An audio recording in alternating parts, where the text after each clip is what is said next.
चैव देवीं सरस्वतीं व्यासं ततो जयमुदीरयेत्।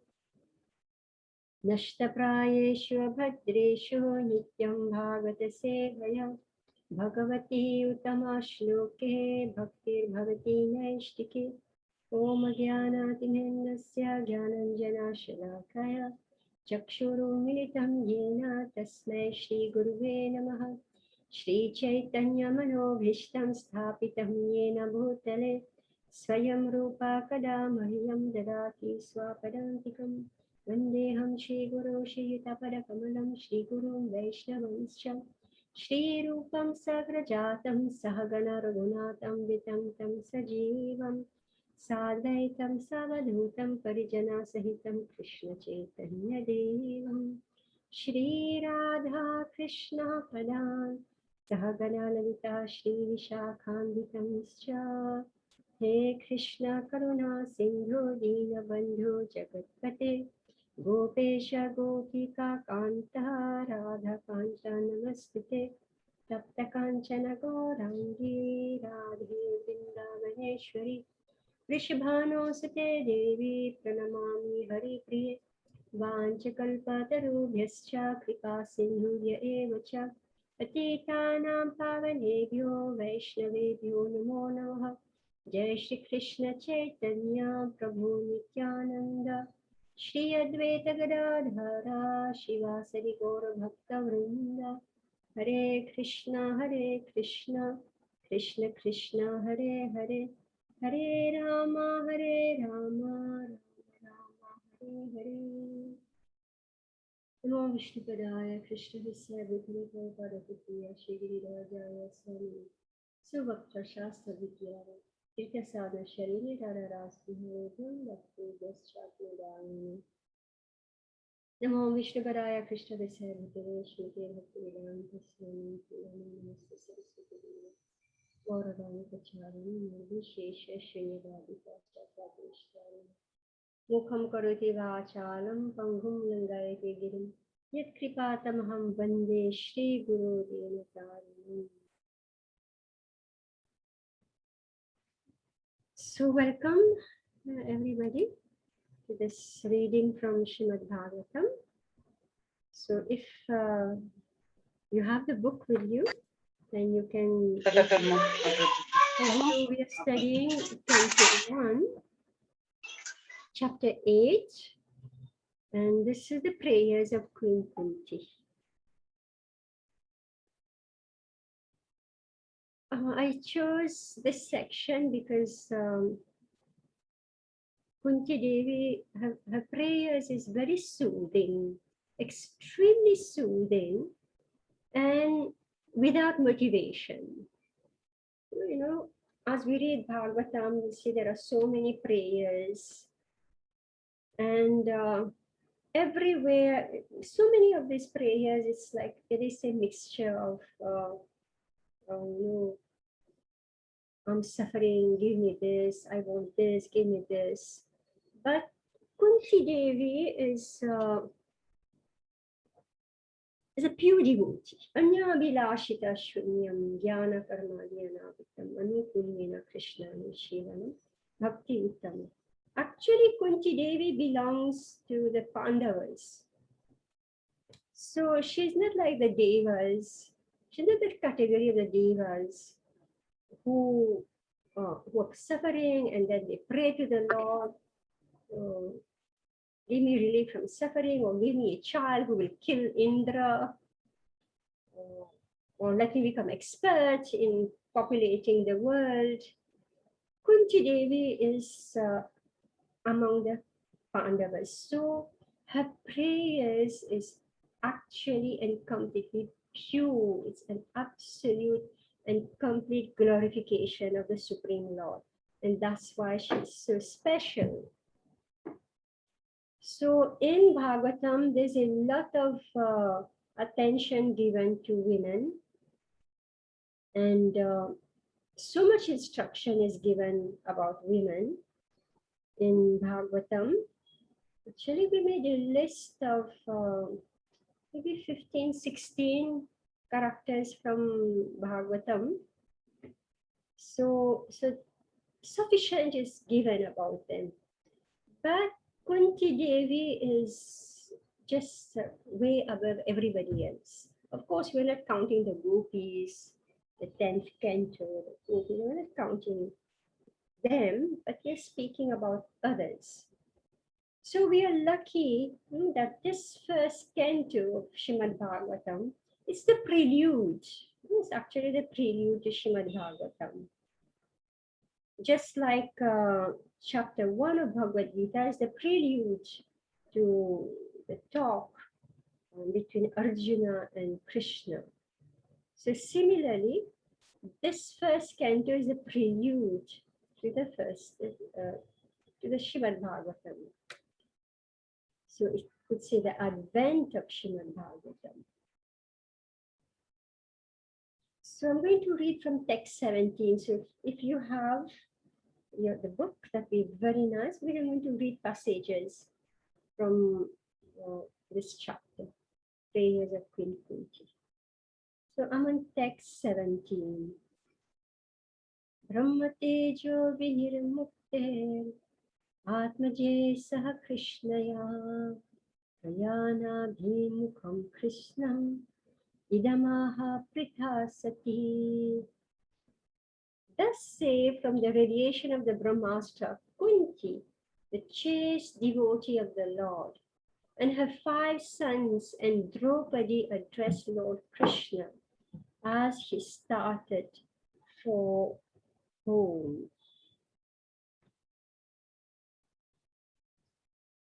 So Prabhupada explained here, he focused on this word sati. Kunti is described herein as sati or chaste, due to her unalloyed devotion to Lord Shri Krishna. Her mind will now be expressed in the following prayers for Lord Krishna. A chaste devotee of the Lord. So now the definition will be given of who is a chaste devotee. So maybe we can note this down. Who is a chaste devotee? And that in the pages of Bhagavatam, Pritha, meaning Kunti Devi, is addressed as sati, chaste, devoted to the Lord. So why? So Prabhupada gives a definition here. A chaste devotee of the Lord does not look to others, namely any other living being or demigod, even for deliverance from danger. That was all along the characteristic of the whole family of the Pandavas. They knew nothing except Krishna, and therefore the Lord was also always ready to help them in all respects and in all circumstances. That is the transcendental nature of the Lord.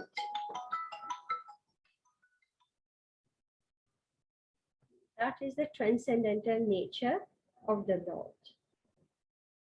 So this is, one should not therefore look for help from imperfect living beings or demigods, but one should look for all help from Lord Krishna, who is competent to save his devotees. Such a chaste devotee also never asks the Lord for help, but the Lord, out of his own accord, is always anxious to render it. So here we are. Definition of a chaste devotee. The definition is that someone who does not look to others. So this is a very, very important point in surrender. Usually when we are in difficulty or we want something, then we hope that somebody will help us. But here Prabhupada is saying that the devotee, a chaste devotee of the Lord, does not look to others, namely any other living being or demigods. So even for deliverance from danger.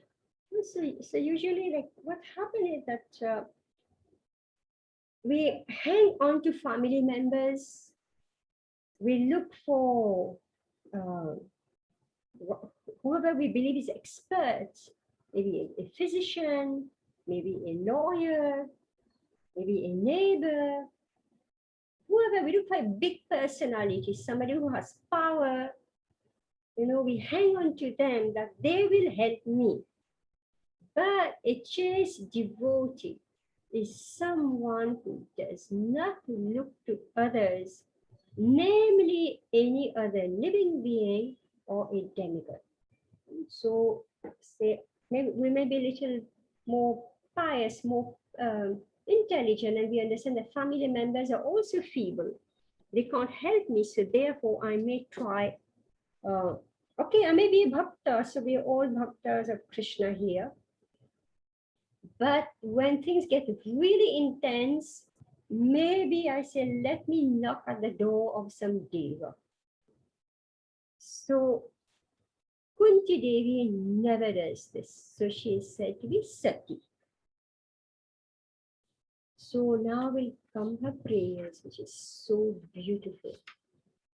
So how does she address the Supreme Lord? Kunti uvacha namasye purusham tvadyam Ishwaram prakite param alaksham sarvabhutanam antarbahiyavasthitam. Srimati Kunti said, O Krishna, I offer my obeisances unto you because you are the original personality and are unaffected by the qualities of the material world. You are existing both within and without everything, yet you are invisible to all. I think that the greatest mystery in this world and in spiritual life also is that God is not visible. And this is what bugs everybody. So we say God exists, and then we say, show me God. All right. And even as devotees, we wonder, where's the God? That God is absolutely and completely invisible to us. So Kunti Devi is saying, oh Krishna, I offer my obeisances unto you because you're the original personality of Godhead and are unaffected by the qualities of the material world. You are existing both within and without everything, yet you're invisible to all. But Kunti Devi is seeing her. So this is a great wonder. The Supreme Lord who is within, who is without, yet he is invisible to all. How is that possible? Where is he hidden? And that's why all this search, all the philosophy in the world, all the theories in the world, the hypothesis, all the arguments, the debate that's going on in the world is only on this one point. Does God exist? If he exists, where is he? Show him to me. A very, very important point. Actually, when we study the second canto, in great detail is described about the creation of this material world. How Vishnu, from his body, will come out all those planetary systems, the universes. Will come the universes. And actually the first is the cosmic manifestation itself, meaning the Pradhan is there. And this Pradhan is dormant. And Lord Vishnu will glance in Pradhan, agitate her. Pradhan is Shakti of material nature, agitate her. And from there will come the cosmic manifestation, which takes the form of what we call Mahat Tattva. So that Mahat Tattva actually remains inert also until the Supreme Lord enters the Mahat Tattva. That Mahat Tattva cannot become alive, just like the body. If in the body there is no soul, the body remains inert.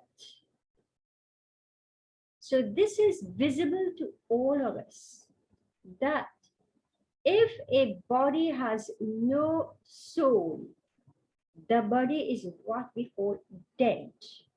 A dead body cannot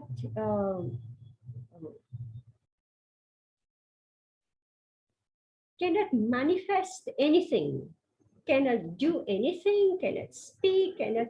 Actually, when we speak of our mind. So the body is simply a vehicle for the soul. And whatever the body is doing, it is doing according to the soul, the dictation of the soul, the desires of the soul. So similarly, the entire cosmic manifestation is like a body, like our own body. So you need somebody who will come and live in that body, then it becomes alive. So this is exactly what the Supreme Lord does. Manifest this entire cosmic manifestation, and he is inside the cosmic manifestation. He's the very life force of the cosmic manifestation, but the biggest mystery is that he becomes invisible to the eyes. So unless and until we study the scripture and the supreme and the spiritual master who is sent by the Supreme Lord himself, unless he opens our eyes, the Supreme Lord remains invisible. So why does he remain invisible is given in the purport here. So this is because, number one, Purusham Adyam Ishvara. And then Alaksham Sarvabhutanam. Alaksham means invisible. Like Iksha, eyes. Alaksham means not perceived by the eyes. So this is the first point here, that the Supreme Lord is original and he is the controller. But the Jiva, Prabhupada explained the purport, the Jiva who is a part and parcel of the Supreme Lord, they are neither, although all living entities are also transcendental, they are neither original nor infallible. The living entities are apt to fall down under the clutches of material nature. So just draw this picture in your mind of this huge Mahat Tattva, give it the shape of an egg. And in that egg, the Supreme Lord has entered, and that's why everything is moving, everything is expressing itself, thinking, feeling, and doing. Plus all the super creation around us. But he's invisible. Why is this? So this is explained here again. The living entities who enter this material creation, they fall under the grip of Maya. They want to discard the Supreme Lord. They want to be the Ishvara of this material creation. And therefore the Supreme Lord mercifully vanishes from their vision. Because if the soul will see that Supreme Owner, Ishvara, the Supreme Owner, Controller, and Enjoyer of this material world, he will not be able to enjoy this material world. So the Supreme Lord very conveniently takes a back seat and becomes invisible to the eyes of the Jeev in this material world. But actually, he's behind everything, controlling everything, and saying that the Jiva is fulfilling his desire. So, how can somebody see the Supreme Lord? So, Prabhupada explained here. Kunti herself was puzzled about whether Shri Krishna is all pervasive or localized. In fact, he's both, but he reserved the right of not being exposed to persons who are not surrendered souls. So that's the point. That because we want to be the Ishvara, we want to be the controller, the enjoyer. Therefore, Krishna gives us that opportunity. So he takes the back seat, but when we are becoming surrendered, when we want him, so Prabhupada says, he reserved the right of not being exposed to persons who are not so surrendered souls. This checking curtain is called the Maya energy of the Supreme Lord, and it controls the limited vision of the rebellious soul. This is explained as follows.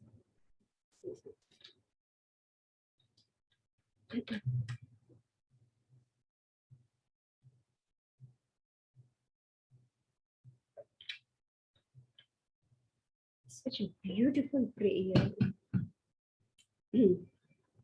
Maya javanikachanam agyadok sajamavyayam nalakshase mudhadrisha nato natyadharo yatha. Being beyond the range of limited sense perception. So I have explained what is this limited sense perception is that Mahat Tattva. So that super cosmic body of the law that we call Mahat Tattva, which is gross matter and subtle matter, is this exact same thing as our body. Our body is made of a particle of Mahat Tattva. As we say, there is the macrocosm and there is the microcosm. So we are small, microscopic, and the cosmic manifestation is a macrocosm. So now the Jeev is looking for Krishna. At some point, he wants to find Krishna, but he is limited by the body made of Mahat Tattva. So being beyond the range of limited sense perception, this is adhoksajam. You are the eternally irreproachable factor covered by the curtain of deluding energy. You are invisible to the foolish observer, exactly as an actor dressed as a player is not recognized. So this is a super wonderful purport given here, which I have already summarized. So here Prabhupada will explain that the asuras, they cannot recognize the Lord's authority. So now we are all being trained to become suras. So if we were not seeing the Supreme Lord, then we were in the category of asura. But now, when we are now like coming to surrender to the Supreme Lord and accept his authority, then we are becoming suras. So Prabhupada explained here, why is it that we are not able to see the Supreme Lord? Number one is because we have very little knowledge. So very conveniently, we like to remain in ignorance. I think we all know about this. How maybe somebody had to force you to accept a book and read the book. And even when we have the book, we're not interested to read it. So what does that mean? The book is just a cover. It's just a paper, but actually there is something in the book. What is it? It is Krishna that's in the book. It is knowledge about Krishna. It is knowledge about who we are and knowledge about what is this material world and how we are all interrelated. So asuras don't want to know about this. So very conveniently, they don't like to read Bhagavad Gita or any scripture. So they remain in ignorance. So Prabhupada say that, why are they reluctant to accept the Lord as the supreme absolute truth? This is due to their poor fund of knowledge, because they believe that they are supreme. And secondly, partially due to their stubborn obstinacy, meaning that even though you're telling them that yes, I'm hearing, but then they still don't want to surrender and accept the supremacy of the Lord. Why? Prabhupada is saying that this is the result from various misdeeds in the past and present. So why is it that the Supreme Lord remains invisible to us? It's because of all the sinful activities that we are committing now and the past lives. It creates a cloud in the consciousness. And therefore, we are unable to accept the truth. And then Prabhupada gives a third reason.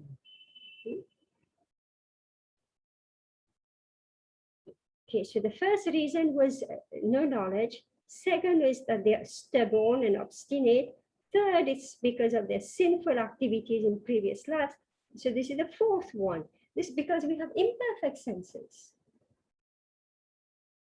You know, imperfect senses. So what is it that's imperfect? You are invisible to the foolish observer, exactly as an actor dressed as a player is not recognized.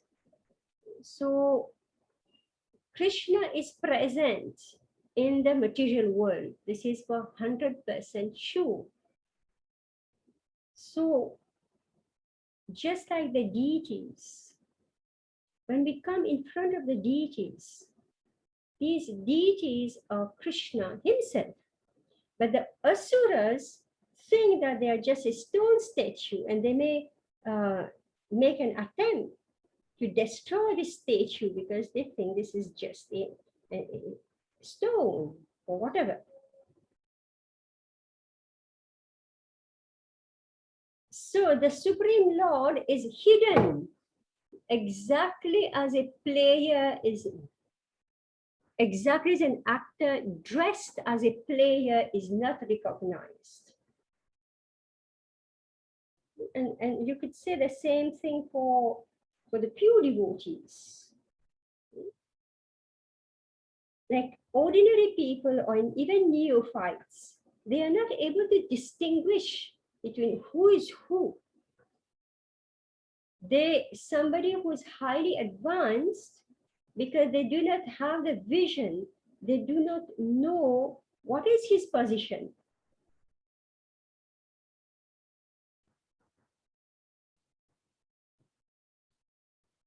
So now, how can we know Krishna? This is the other question. How can we know Krishna? So here Prabhupada speaks about the temples. So Prabhupada speaks of two things which may be relevant to us. So he says two things. He says one is that the Lord is in the temples.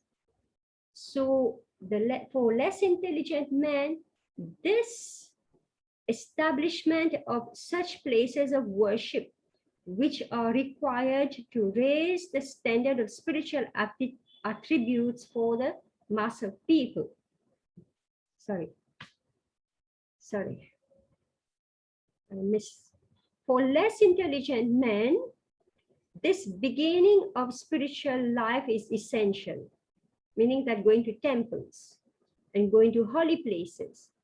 So for less intelligent men, this beginning of spiritual life is essential, and only foolish men decry the establishment of such places of worship, which are required to raise the standard of spiritual attributes for the mass of people.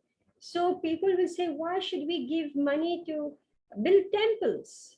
You know, in India, people are still pious, they still give a donation to build temples. But outside India, you wonder, why should I build a temple? You know, what's the value of building a temple? Better we take that money and we feed poor people, or God knows what, or philanthropic work. But why temples? Why invest in temples? So this is the temples are for the less intelligent person. Bowing down before the authority of the Lord, as generally done in the temples, mosques, or churches, is as beneficial. So it is very beneficial for them. At least let them come in the temple. There is such an atmosphere. At least they're getting introduced to Krishna. That is very important. And then the advanced devotee, for them, what do? They do active service. They're preachers. So regular, less intelligent men, Prabhupada is describing, they must come to the temple, bow down in front of the deities and do everything that is required. This is for the mass of people. But when we become more advanced,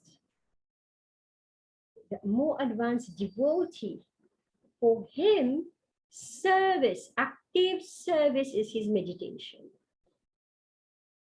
Why? Because he is seeing the Supreme Lord not only in the temple, but he's seeing him everywhere, inside and outside. So he's inside the temple, he's also outside the temple. Text 20.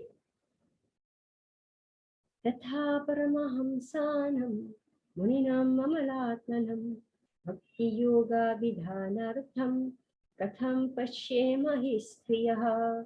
You yourself descend to propagate the transcendental science of devotional service unto the hearts of the advanced transcendentalists and mental speculators who are purified by being able to discriminate between matter and spirit.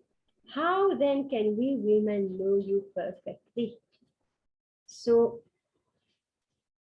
the same point Prabhupada is continuing. So the Supreme Lord wants to give knowledge. He wants to educate, and he wants to develop a certain taste in the people who are rebellious against him. A taste for surrender, for service. So what does he do? You yourself descend to propagate the transcendental science of devotional service. So he didn't just hand it over to somebody else. No. He does himself, he comes. The Supreme Lord is so kind. He gives the chance to everybody. So now Queen Kunti is saying, now Kunti Devi, so here are all those poor transcendentalists and mental speculators. They are trying to find the invisible Lord, and they may or may not find him. But Kunti Devi is seeing Krishna, and he's saying, how then can we women know you perfectly? So Prabhupada gives a very beautiful purport here. say that Queen Kunti is playing the part of an innocent woman. Women in general are unable to speculate like philosophers, but they are blessed by the Lord because they believe at once in the superiority and almightiness of the Lord, and thus they offer obeisances without reservation. So this is the saving grace of women, that they know they are weak, that they require protection. The greatest obstacle in a man's progress is his false ego, his ahankar, when he believes he's the Ishwara. Whereas the woman, she already knows she's not the Ishwara because she's easily defeated. She's abala, she's easily manipulated, exploited, and defeated. So therefore, their ahankar is less. So Prabhupada is saying that they are blessed by the Lord because they believe at once in the superiority and almightiness of the Lord. Simple-hearted, who will they compete with? Maybe a little bit they'll compete among women, but as soon as that competition is over, here comes the entire world to dominate them. So where will they go? So when they hear about Krishna, they're happy to accept him and offer obeisances without reservation. The Lord is so kind that he does not show special favor only to one who is a great philosopher. He knows the sincerity of purpose. So, you don't need to know about Mahatma and the geography of the creation and the laws of material nature. You don't need to know all this. Only thing that we need to know is that Krishna is God and I am servant of God. Let me serve him. So Prabhupada is saying here, he knows the sincerity of purpose. So it's not that unless I've sat in university and studied all the philosophy book and get my degree in this one, that one, then I'll be accepted. No. The real thing, all our degrees in the Shastra should bring us to surrender to Krishna. And if the woman is doing it readily, then what's the use of all that study? For this reason only, women generally assemble in great number in any sort of religious function. In every country and in every sect of religion, it appears that the women are more interested than the men. Okay, so where are the men? Everywhere it's the women. The simplicity of acceptance of the Lord's authority is more effective than showy, insincere religious favor. Sorry, religious fervor. So the woman is simple and readily accept the authority of the Lord. The woman is always looking for somebody to protect her. This is her nature. So now comes this beautiful, beautiful verse. Krishnaya Vasudevaya Devaki Nandalaya Cha Nanda Gopa Kumaraya Govindaya Namo Namaha. So Kunti Devi is offering obeisances unto the Supreme Lord. And he's saying that this Krishna is approachable. Ramachandra was not approachable because he was the son of a king. But Krishna, even though born as the son of a king, Vasudeva and Devaki, but he went to Nanda Maharaj and Yashoda Mai. He became their little boy, and he is an ordinary cowherd boy in the blessed Vrajabhumi. And he blessed Vrajabhumi with his childhood pastime. So this is how sweet Krishna is. We're going to read this final verse here. This is so beautiful. It's about the lotuses. Namaha Pankaja Nabhaya, Namaha Pankaja Malini, Namaha Pankaja Netraya, Namaste Pankajangraye. My respectful obeisances are unto you, O Lord, whose abdomen is marked with a depression like a lotus flower, who are always decorated with garlands of lotus flowers, whose glance is as cool as the lotus, and whose feet are engraved with lotuses. So it's only lotus and lotus and lotus. So I'm going to read this.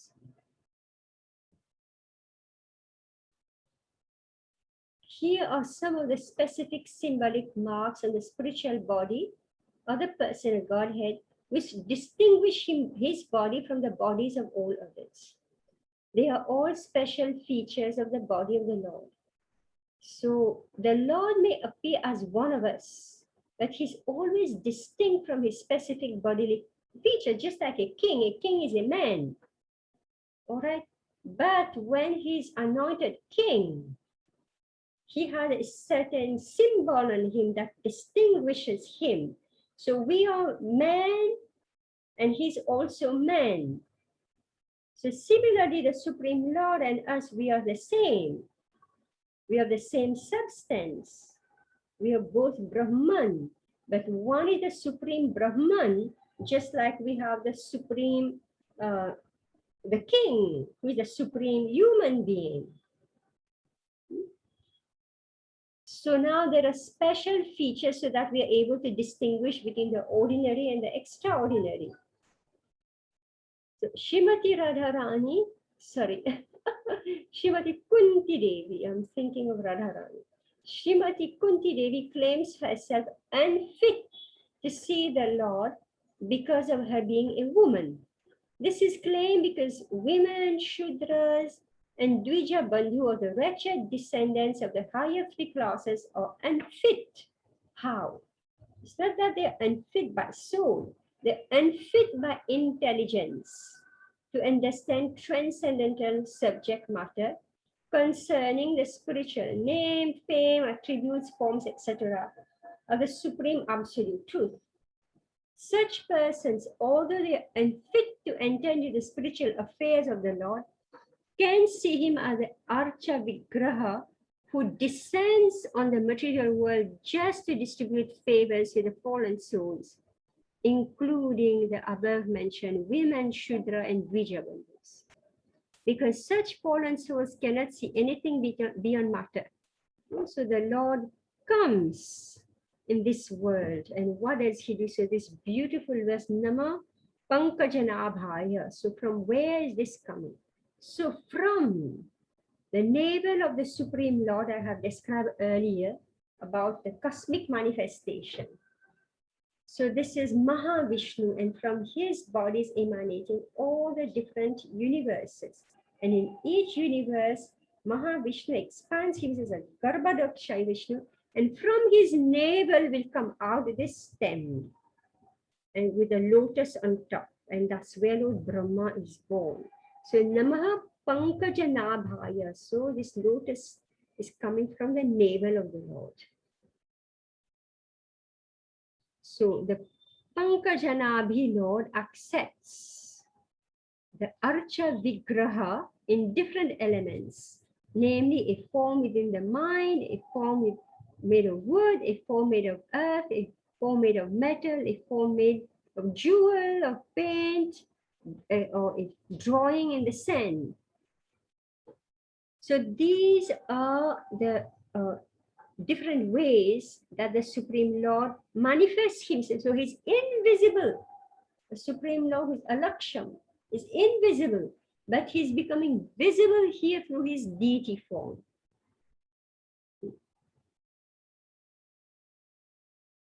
All the great acharyas established such temples of worship in all places just to favor the less intelligent, and one should not pour himself as transcending the stage of temple worship, while one is actually in the category of the Shudras and the women or less. One should begin to see the Lord from his lotus feet. Okay, so we get back to our Nama Pankaja, so meaning this is this lotus flower at the Nabi. Then Pankaja Marine, so the garlands. In the temple, you can find the Supreme Lord wearing the flower garlands and his lotus eyes, super beautiful lotus eyes. And then come the lotus feet. So Prabhupada explained that this is a meditation. This is a beautiful verse. I'll read it again. Namaha Pankaja Nabhaya. So his Nabhi. Actually, we are all coming from that Nabhi. The source of creation is that Nabhi. So all the jivas were pushed out from Mahavishnu's body into the cosmic manifestation, which is also created by Lord Brahma, the secondary creator. So all the jiva were pushed out into the material world from this Nabhi. So Nama Pankaja Nabhaya. So it's very important that we respect our own navel. So that navel should not be visible in public. So when we dress ourselves, we should make sure that this Nabhi is a private part of the body and it should not be visible to all.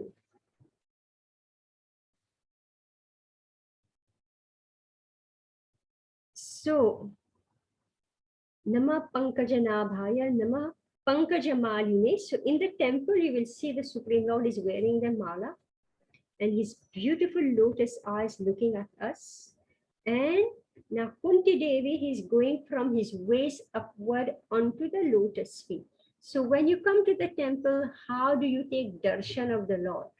First thing is that we should glance at his lotus feet and then gradually move up to his lotus face.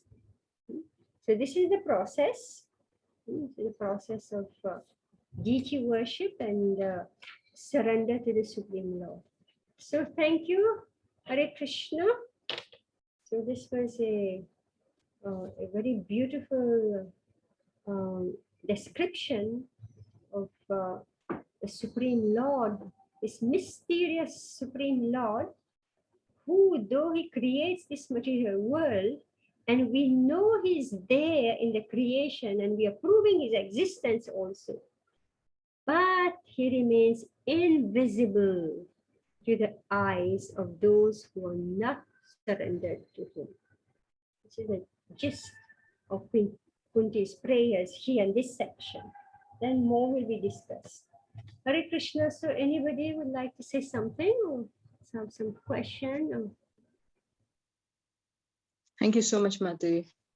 Thank you so much, Mataji. So if you have time, Mataji, can we take some question, 2-3 question? Yes. So Mataji, if you have any question, please raise your hand so that we can unmute you.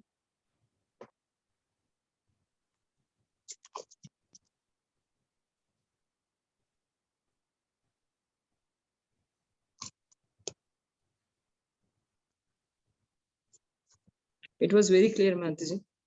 But I am having one question, Mataji. Yes. Like Mataji, we can learn many things from the prayers of Queen Kunti. But my question is Mataji, like how can we come to a state where we don't see obstacles in spiritual life? You know, and how can we develop that appetite for Krishna consciousness, Mataji? So that we can not bother or worried about these obstacles, and in that time what mood we have to with what mood we can approach to Lord Shri Krishna. Yeah, actually I just started reading, from text 17, but if you read before, everything that was happening, right? Yes. In Devi's life, just before that, you know, the whole battle of Kurukshetra was over, and we know why it happened, all the harassment, the atrocities that was happening to the Pandavas and Kunti Devi. And then it's the next is now, okay, the battle is over, people are just crying, they have lost everybody in that whole massacre in the battlefield of Kurukshetra. So here hardly they are, you know, doing their last ritual rites for the departed soul, and here comes Ashwatthama ready to kill somebody else in the dynasty. Mhm. No relief, no relief at all, right? And Queen Kunti, she was like upset. She says, Krishna, you're leaving us now? Is this the time to leave us? You're putting us on the throne, but actually all the enemies are around, right? Mhm. Very dangerous to be Kshatriya. It's extremely dangerous to be Kshatriya. Queen, king, because you're always in danger. So they had to go through all this in order to establish Yudhishthir on the throne under the instructions of Krishna. And Queen Kunti is saying, you're leaving us? Right? So the Mhm. obstacles are innumerable and will not stop. If there is anything that I have learned this last 1.5 years, we have read about misery in Bhagavatam, but we're experiencing it, Mhm. right? If Yes, we ma'am. thought our life was miserable before, you know, however many years we have lived, if we thought there were so many miseries before, now we actually know what is misery. And be sure that in the future also there's going to be misery. It was whatever we are seeing now, we have seen in the past, present. So be sure that's going to be misery throughout. So what do we do? Right? So that's why this is all opportunity to remember Krishna.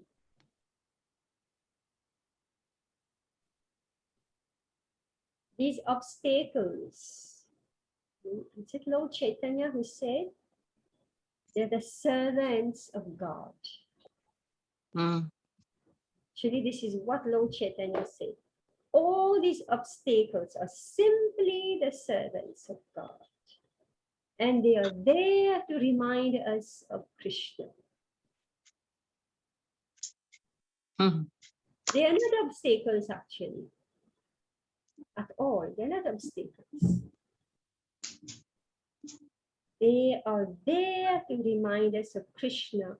They are there to make Krishna become visible to us. Is that okay? You know, what did you mean by obstacle? There are so many things. Thank you, Mataji. Many things are there, Mataji. Sometimes we are getting our health issues nowadays, which is the biggest problem, biggest obstacle. And sometimes we are getting affected towards our daily routine, sadhana, Mataji. So, but thank you so much, Mataji. Yeah, but that's one thing that we cannot compromise upon. If we compromise on our sadhana, meaning we are giving up Krishna, and Krishna will become invisible. And the more we'll be miserable, the more we'll feel insecure. So there's something we cannot compromise upon.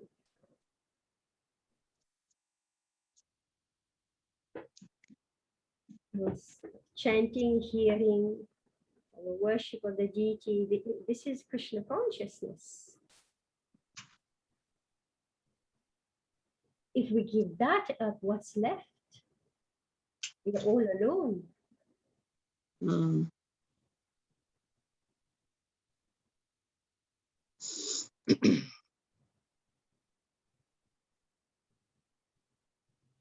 All right. Thank you, Mataji. Okay. Anybody has anything else to say?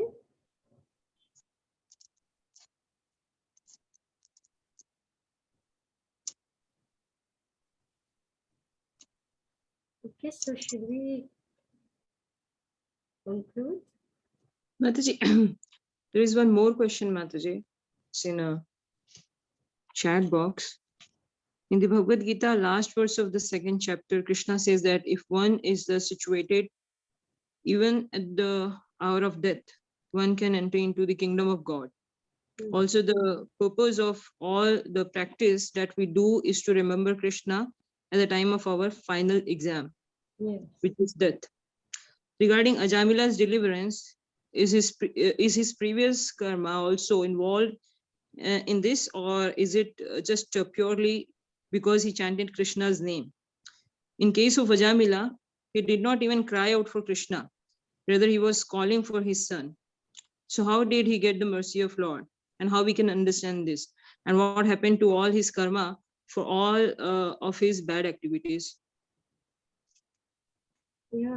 So Ajamil is an extraordinary situation, example to illustrate the power of the holy name. Mm. We should know who's Ajamil, right? Number one, he was the son of a Brahmana, meaning he has the upbringing. So here we spoke about Dvija Bandhu, right? So you could say that he was a Dvija Bandhu, Ajamil, because he was son of a Brahmana and he fell down from that platform because he was still immature. And this is something that may happen to any one of us. So he lost his good character through bad association. So he became more and more degraded. But because of that samskar of a Brahmana from his previous time, from his childhood, you could say, from his youth, he somehow welcomed Brahmanas in his house. And that's how his son was named Narayan. And Bhagavatam described how he was constantly calling his son Narayan because he was the youngest. So he was constantly calling the name of his son Narayan. Narayan, bring me this, Narayan, bring me that. So the name, there's something called like, you mean one object, but actually that object is connected somewhere else. So Narayan is the Supreme Lord, but he's indicating his small boy, but actually that name belongs to it because the name is absolute. So Narayan the name is absolute. So during his last days, he was becoming more and more attached to that little boy, Narayan. So that's why he called out Narayan, because he was practicing. So unconsciously, unknowingly, he was engaged in Nam Sankirtan, right? So at the time of death, he was calling out the name of that boy. He was thinking of that boy, but he inadvertently remembered the original Narayan who he worshipped during his youth. And that's why the Vishnu Duta came. So this is to illustrate the power of the holy name. So he was given a second chance. He didn't die. Right? And then when he was given a second chance, the next thing that happened, he repented.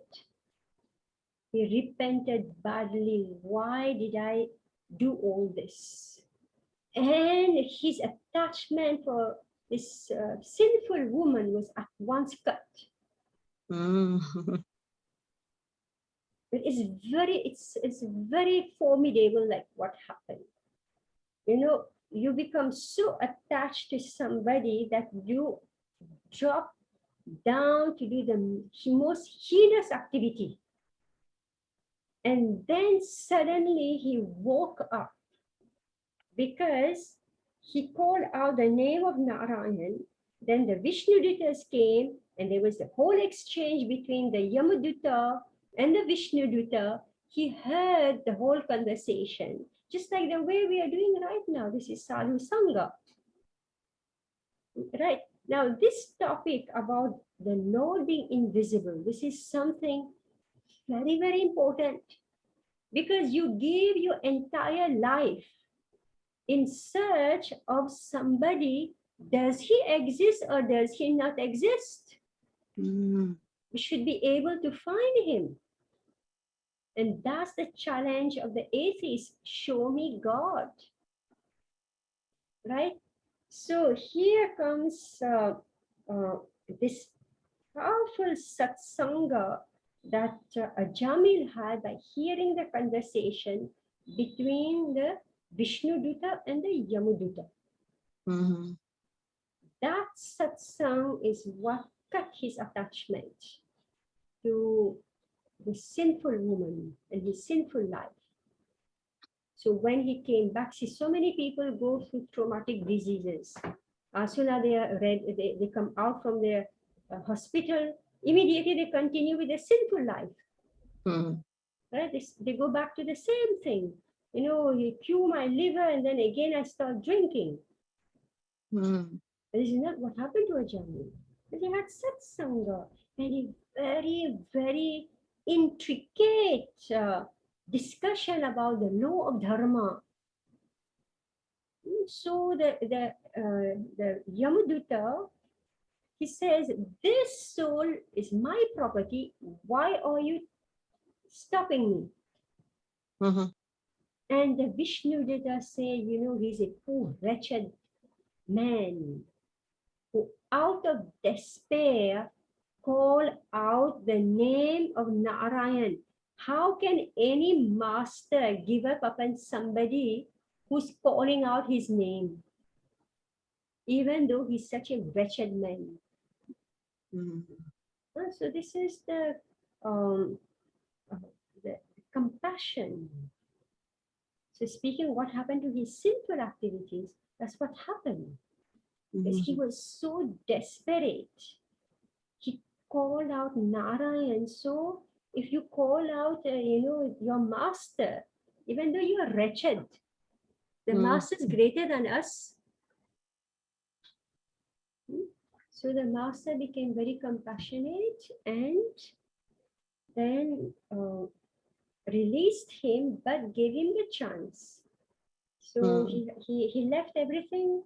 He went to Haridwar and he practiced his sadhana, and whatever was left of his anarthas was removed, and then at the appropriate time, the Supreme Lord then took him. This is what happened. Is it clear? Yes, Mataji. Whoever's Very asking well. this question, just tell me whether she's satisfied with this. Yes, Mataji, it is clear. Okay, so it's a process. It's very scientific, and it's a process. It's a process that is completely mixed with mercy. Mhm. As I'm saying, Narasa, he's such a wretched man that he called out the name of his master. So how can his master abandon him?